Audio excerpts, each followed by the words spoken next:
स्थल है जोशीमठ। हमारी पौराणिक सभ्यता का ज्वलंत जीता जागता उदाहरण है जोशीमठ। आदि शंकराचार्य की तपस्या भूमि है जोशीमठ और भगवान बद्रीश को सर्दियों के दिनों में यहां स्थापित किया जाता है। ऐसा जोशीमठ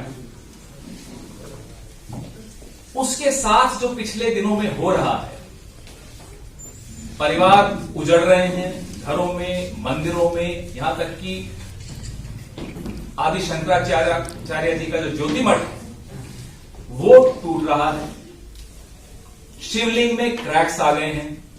त्रिपुर सुंदरी मंदिर, राजराजेश्वरी मंदिर, लक्ष्मी नारायण मंदिर, ये तमाम मंदिर टूट रहे हैं। लोग सड़कों पर हैं, बाजार बंद हैं और जिस गति से क्रैक्स बढ़ रहे हैं, ब्रेकिंग न्यूज क्या बनती है? ब्रेकिंग न्यूज बनती है कि प्रधानमंत्री ने संज्ञान ले लिया। अरे साहब कमाल। संज्ञान कब लिया? जब सब कुछ ब्रेक हो गया तब ब्रेकिंग न्यूज आई कि प्रधानमंत्री ने संज्ञान ले लिया। और संज्ञान अपने आप में बड़ी ब्रेकिंग न्यूज है। जो घर टूट रहे हैं, मंदिर टूट रहे हैं, दुकानें टूट रही हैं, वो ब्रेकिंग न्यूज नहीं।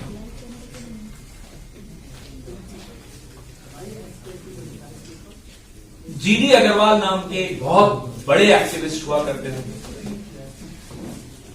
हमारे वक्त यूपीए की सरकार थी, जयराम रमेश जी पर्यावरण मंत्री थे, 2010 की बात है।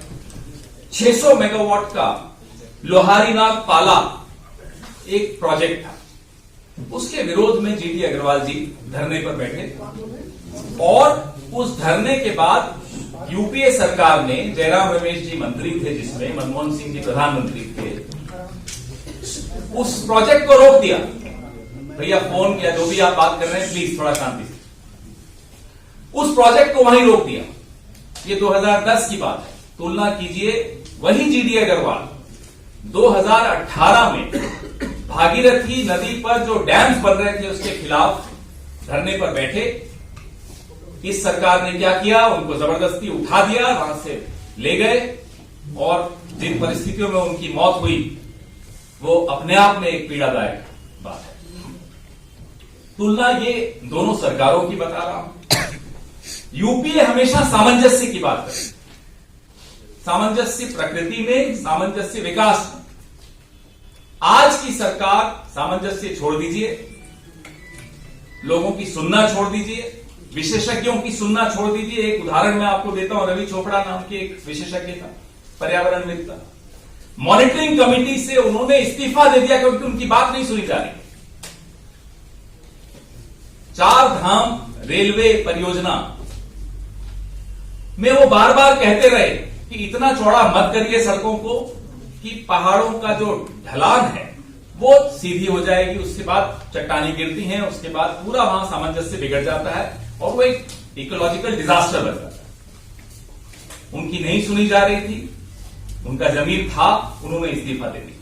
ये परिस्थिति है। इस सरकार के कान बंद हैं, आंखें बंद हैं और मुंह भी तभी खुलता है जब कोई ब्रेकिंग न्यूज देनी होती है कि संज्ञान ले लिया।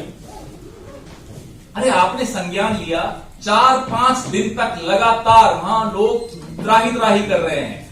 हमारे देवेंद्र यादव जी, इनका प्रतिनिधिमंडल घूम रहा है, स्थिति का जायजा ले रहा है, स्थानीय लोगों की बात कर रहा है। सोशल मीडिया पे आप लोग सब देख रहे हैं और आप में से काफी चैनल्स लगातार चला रहे। प्रधानमंत्री को नहीं सुनाई दे रहा। ब्लास्टिंग हो रही थी, स्थानीय लोगों ने उसका विरोध किया क्योंकि उनके घरों में अचानक दरारें आने लगी। फिर जाके ब्लास्टिंग रुकी और जहां ब्लास्टिंग हो रही थी, टनल एक बन रहा है एनटीपीसी का। स्थानीय लोग मानते हैं कि उस टनल की ब्लास्टिंग की वजह से आज ये स्थिति आई। जहां ये टनल में दरार आई सबसे पहली, 600 लीटर प्रति सेकंड की गति से पानी गिर रहा है। आप सोचिए, आप कल्पना नहीं कर सकते कि स्थिति में वहां एटम के टाइम बॉम्ब लगा हुआ है और संज्ञान ले रहे हैं प्रधानमंत्री जी 5 दिन बाद, 4 दिन बाद, 6 दिन बाद। और संज्ञान के बाद क्या हुआ हमें नहीं मालूम, संज्ञान ले लिया। 1976 में इसी इलाके में लगभग ऐसी ही एक समस्या आई। कांग्रेस की सरकारें थी, जाहिर सी बात है, मिश्रा कमेटी बनी। मिश्रा कमेटी की अनुशंसा थी कि कोई बड़े प्रोजेक्ट्स या बड़ा कंस्ट्रक्शन का काम यहां नहीं होना चाहिए, ये बहुत नाजुक इलाका है और अर्थक्वेक भूकंप के पॉइंट ऑफ व्यू से भी ये नंबर 5 में आता है। 5 जोन जो है ये 5 है। तो इतना नाजुक, और उस वक्त की सरकारों ने ना केवल संज्ञान लिया और ब्रेकिंग न्यूज पे ध्यान नहीं दिया। मिश्रा जी जो थे, महेश मिश्रा जी संभागीय आयुक्त थे वहां के, और तब उत्तर प्रदेश का ही हिस्सा था, उत्तराखंड नहीं था।